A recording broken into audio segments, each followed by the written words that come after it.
Hey everyone, welcome to Two Guys and a Mouse, the show that gives you all the Disney news, tips, and tricks to get you the most out of your Disney vacation. I'm Lance and we're here with Les, and today we're going to talk a little bit more about the 50th anniversary, a little bit what to expect at the parks, as well as some of the Disney news from the week. So that's all coming up next.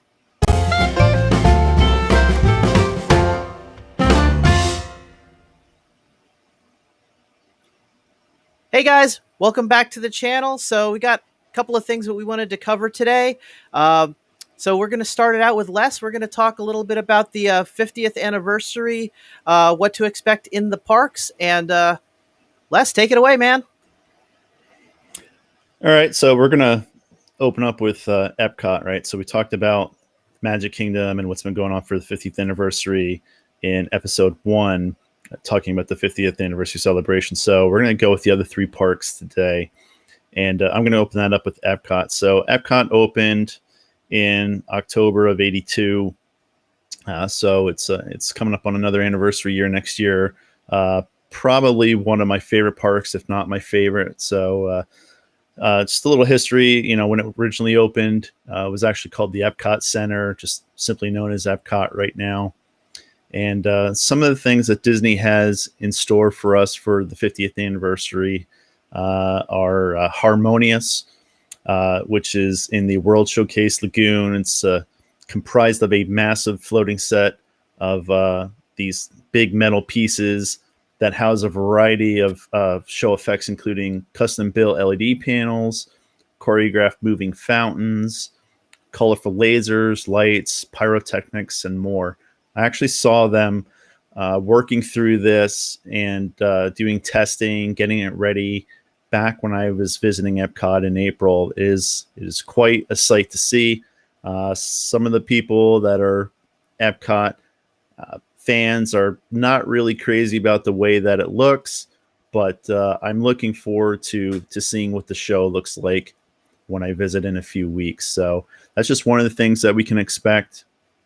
Next is the Disney Fab 50 character collection. Again, we talked about this in episode 1, where we focused on what you're going to expect to see in the Magic Kingdom. So here at Epcot, you can expect to see statues like Dante from Coco, Figment, Olaf, Rocket and Groot are together, Miguel from Coco, and Pau and Hey from Moana. So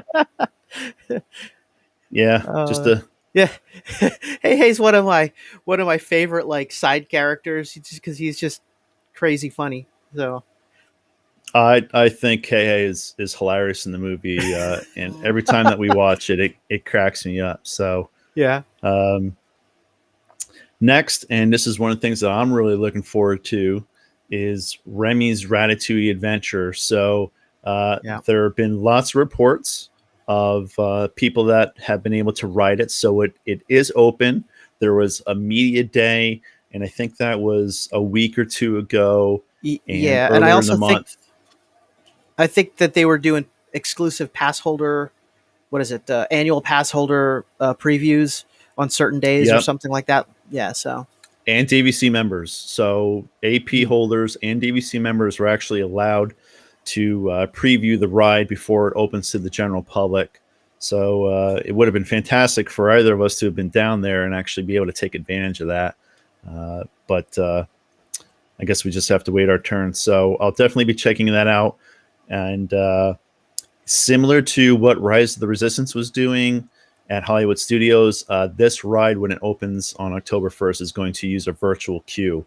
So you'll basically have 2 chances per day to get on the My Disney Experience app on your smart device and try and get a group boarding pass and have a chance to get on the ride. So I did have success with Rise of the Resistance when I was there in April. Hopefully I'll be able to get on the ride and do some live streaming from the ride.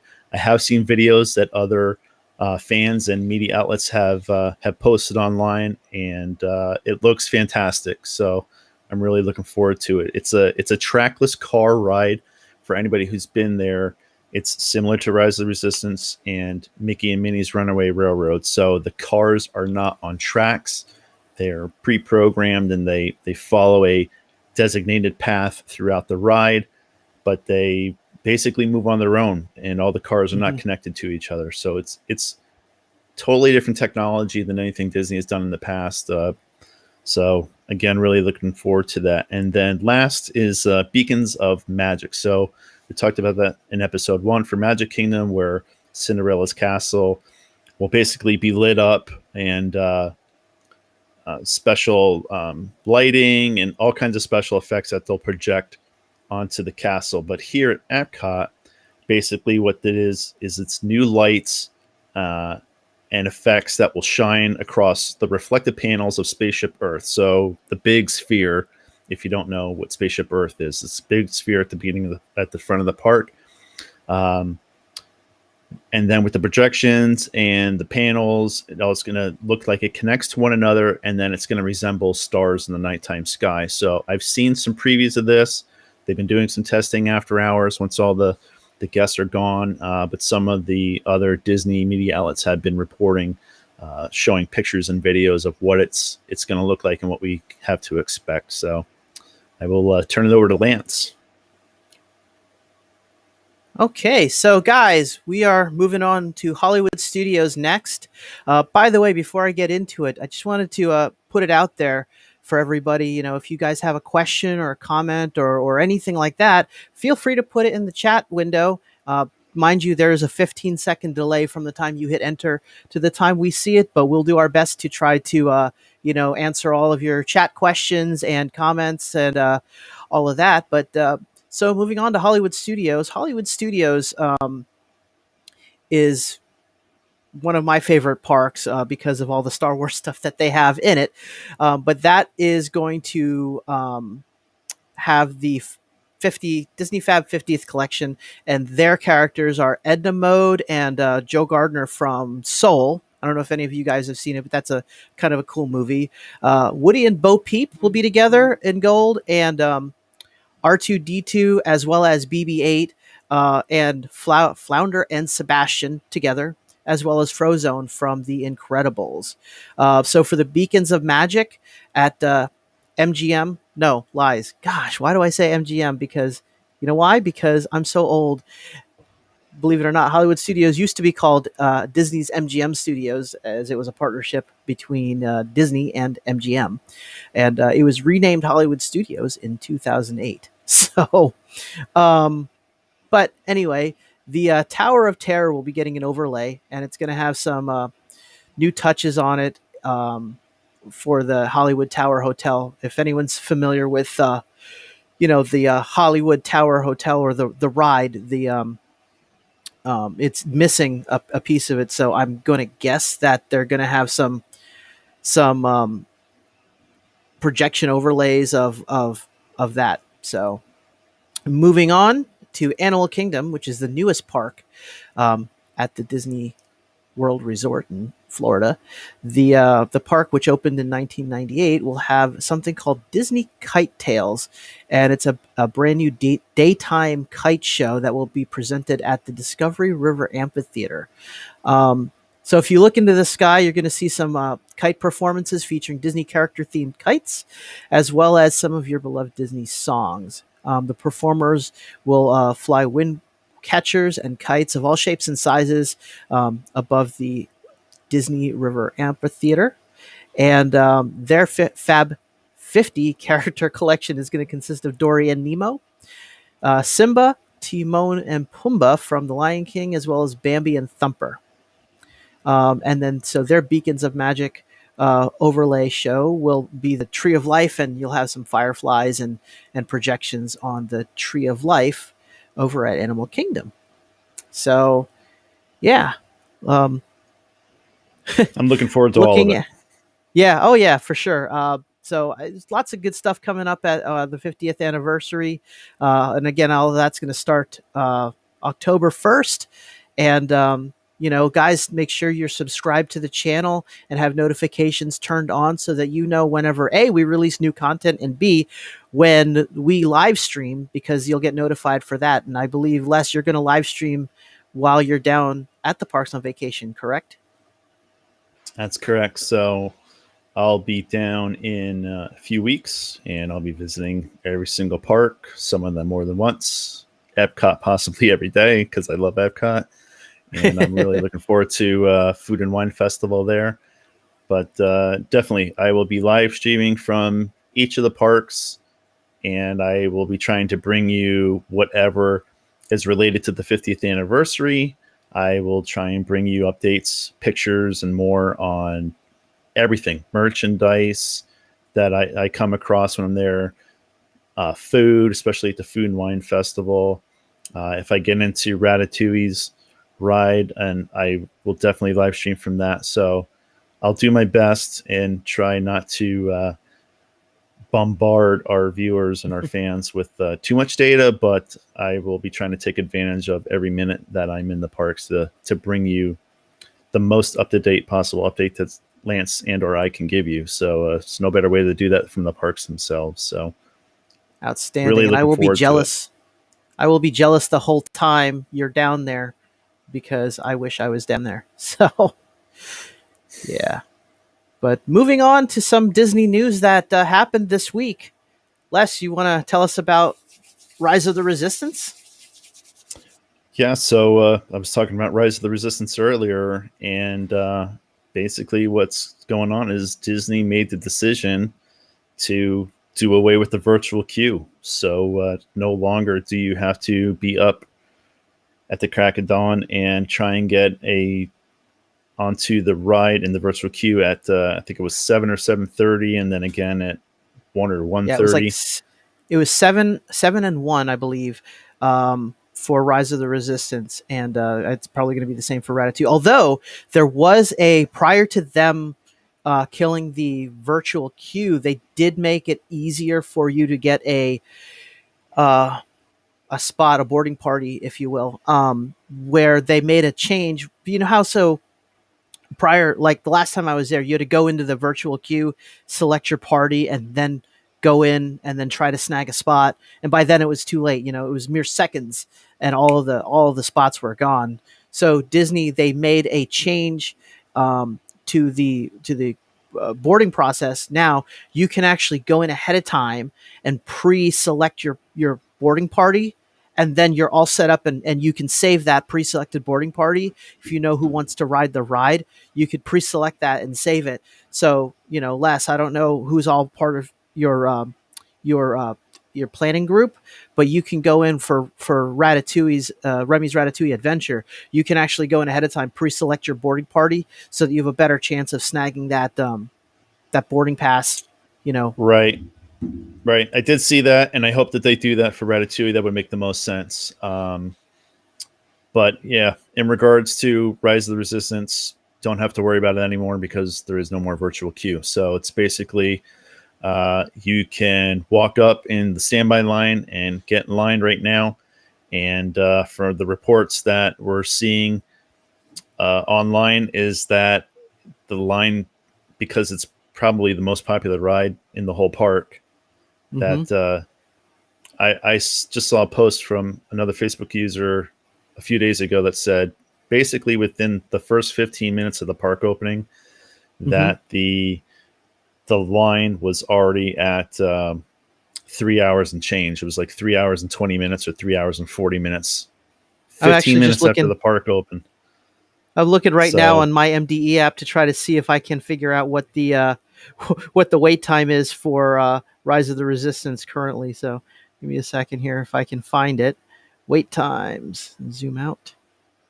And let's go over to... So for those asking why they did that, okay, so pretty much the thought process is that with the anticipation of their Genie Plus service, which is the paid service that we spoke about in season 1 or in a previous recording, Genie Plus is where you're going to have to pay basically for what used to be Fast Pass. So it's not, Fast Pass is dead. It's not going to be called that anymore.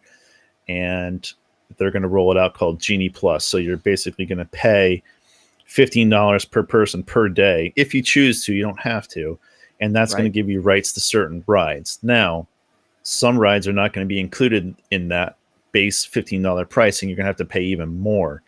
So it remains to be seen how Rise of the Resistance is going to be treated, but that is the most popular ride at Yeah. Hollywood Studios. So Currently, they it's showing a 65-minute wait currently.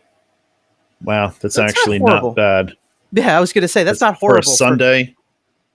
That's not bad at all for a Sunday. Yeah, So yeah, yeah, yeah. all I was right, so surprised. I moving was along. expecting it to be like 220 or something like that, but Yeah, I mean, lots of reports that I've seen on Facebook this week, they've all been in like the 2 to 3 and sometimes 3 to 4 hour window. So 65 minutes, that's fantastic. If only it'll be like that when I'm down there. yeah. Uh, so in other news, and we posted this on our Facebook page earlier that Disney surprised everybody and released select 50th anniversary merchandise early.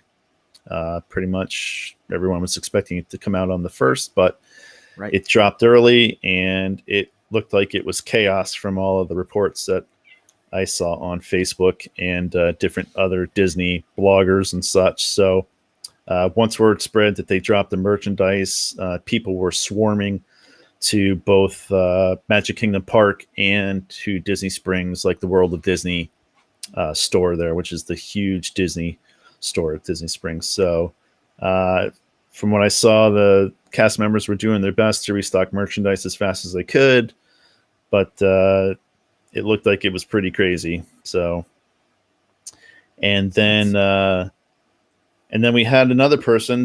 Lance and I spoke about this a few weeks ago, where people with bad behaviors and habits that are doing things at Disney that they're not supposed to. So in this week's episode, we basically had a guest, and if I read the story correct, he's from somewhere in Europe, and he decided that he wanted to go up on one of the balconies on Cinderella's castle at Magic Kingdom. So it's a prohibited area. Cast members are obviously allowed up there, and it's typically a balcony where the characters will go up in the balcony and they'll wave down to all the guests. But he felt that it was okay for him to bypass this protocol and basically go up onto the balcony, wave down to the people below, and then he tried to hightail it out of there once he saw the cast members coming to grab him. So word on the street is that he got a 6-month ban from Disney. But Lance, you said that you heard he might be appealing or did appeal, or Well, I heard that he was talking about, when he was approached by security, he played the, oh, I didn't know card. Yes, I did it. And was trying to appeal. From what I understand, I don't know if that actually went through or not, but, we'll update on social media just to kind of let everybody know how that turned out. But I'm pretty sure that the 6-month ban stuck, but, you know, it is what it is. So, yep. yeah. But so in other news, we have Mickey's PhilharMagic at Magic Kingdom. That's going to close temporarily on October 11th. It's going to have a month-long refurbishment and will include adding a Coco scene when it reopens. So I don't know if anyone's seen the Mickey PhilharMagic or not, but that's a nice show. I'm looking forward to seeing that when it opens back up, when I'm there next time I go down. Then the Let the Magic Begin, which is the rope drop ceremony, that's coming back to the castle. Now that started back, I want to say in 2017 or 2018 when they changed the rope drop ceremony procedures. It used to be that the magical family of the day and all the characters came in on the train and they did a whole opening show in at the main gate to the Magic Kingdom. That, as of 2018, has been changed, and now they do the show at the castle. So they just open up the front gates. The guests can come in. Everyone gathers around the castle, and they do the Let the Magic Begin show. So that's coming back, and that will start back again on October 1st. And Space 220 that opened. That's the new restaurant in Epcot, and it's impossible to get a dining reservation at the moment. Les, you tried to get one for your trip down. Is that correct? I'm gonna be in the parks. Like I said earlier, I'll probably be in the park every single day. But there's two days where we plan on spending the entire day at Epcot, and I tried to get reservations either day, and I chose lunch and dinner, and I went to every single half hour time slot that there was 1:30, 2:30. There was nothing. So I'm going to keep trying. I would love nothing more than to be able to get in there and try it out since it's just open, and then be able to bring some live streaming footage, or at least take some pictures of what the food and beverage options are there, and then show it to everybody. Yeah. So, Yep.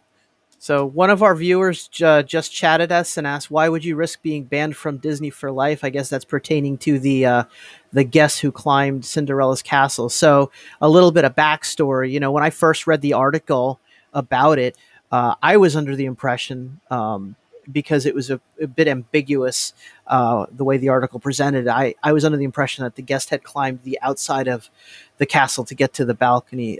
No, the guest apparently found the staircase that goes up to the balcony, and according to another source that I've read, claimed that there was no signage and no cast members saying not to go up there, so he just took it upon himself to go up there and check it out. So I don't know, if you could really claim ignorance. To me, it's kind of obvious where you can and can't go in the Magic Kingdom. Les, would you agree? I mean, I would agree. Disney does a fantastic job of basically telling you where you're not supposed to go. There's signage everywhere, and this person is supposedly a Disney blogger. So, and I would bet my paycheck which makes it this even isn't worse. the first time, like, right? And this isn't probably the first time that this gentleman has been in the park.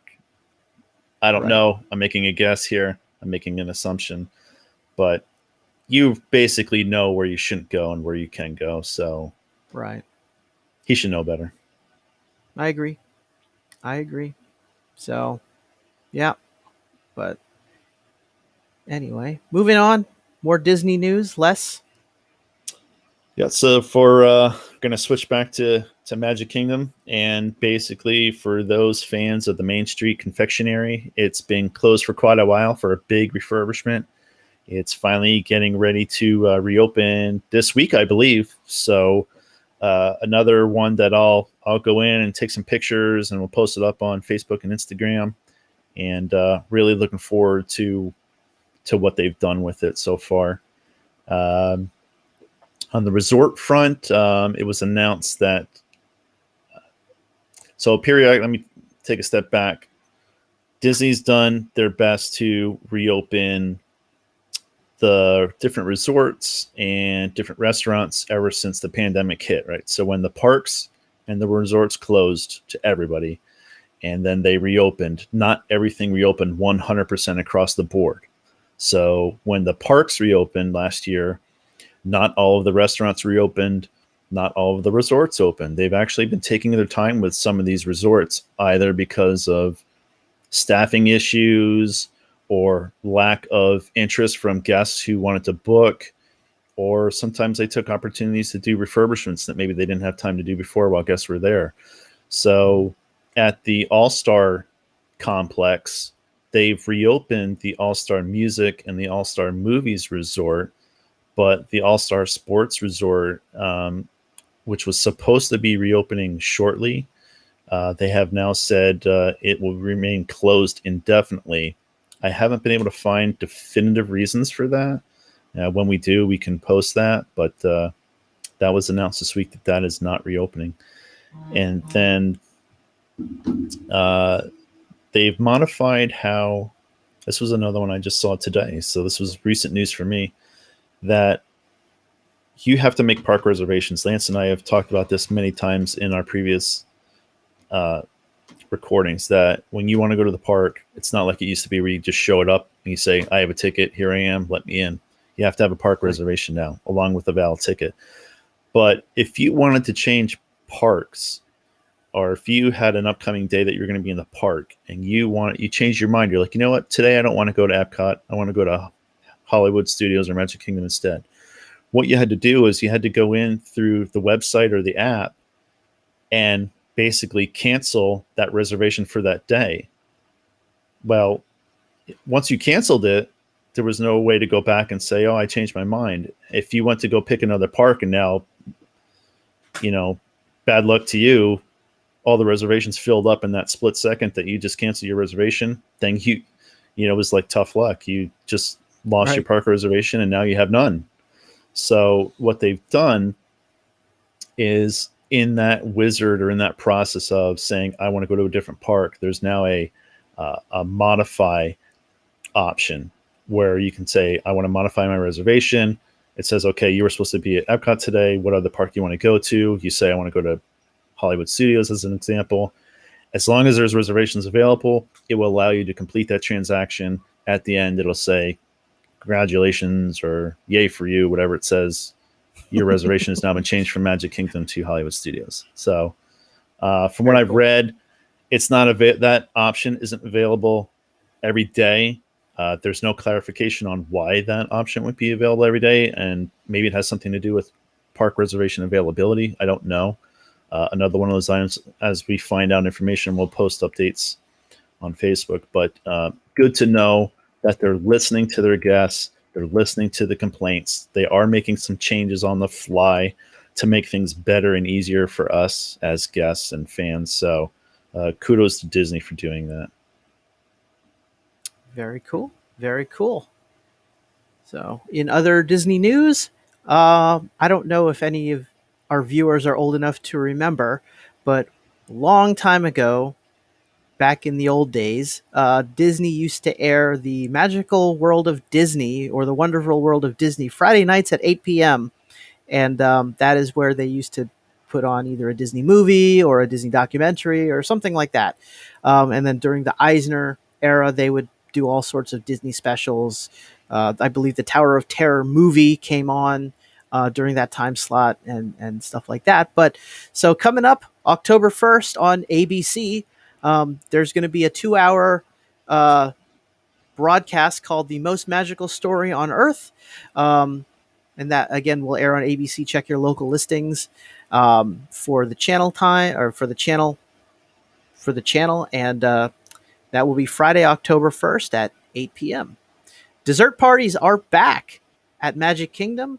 And if you're not familiar with what a dessert party is, the dessert parties happen during the fireworks. You basically you purchase a reservation ticket, and it gets you into a special place where, depending on the dessert party, have little desserts, snacks, drinks. Sometimes are included depending on which one you pick, and it's a secluded, private place where you can eat desserts and watch the fireworks. So those are coming back. Check your MDE app to make a reservation for that, and then goodbye Fast Pass. They've been working to take down all of the Fast Pass signage and replace it with the Lightning Lane signage, and that's in preparation for the Disney's Genie Plus service that starts on October 1st. So lots of stuff happening at the parks in preparation for the 50th anniversary, and we will be, again, Les will be live streaming down there. We'll be probably putting out another episode, whether it's pre-recorded or a live stream in the next week or two, to wrap up the 50th anniversary celebration discussion. So, guys, make sure you are subscribed to us on YouTube, and make sure that you have notifications turned on so that you know whenever we release new content and go live. We also have a Facebook page. Please make sure you follow us on Facebook, and if you wouldn't mind, also check us out on Instagram. That way you are up to speed on all of the Disney news, tips, and tricks to get you the most out of your Disney vacation. So that's it for today, Yep. guys. We appreciate you coming out. Les, you have any closing thoughts? No, that's where to look for us.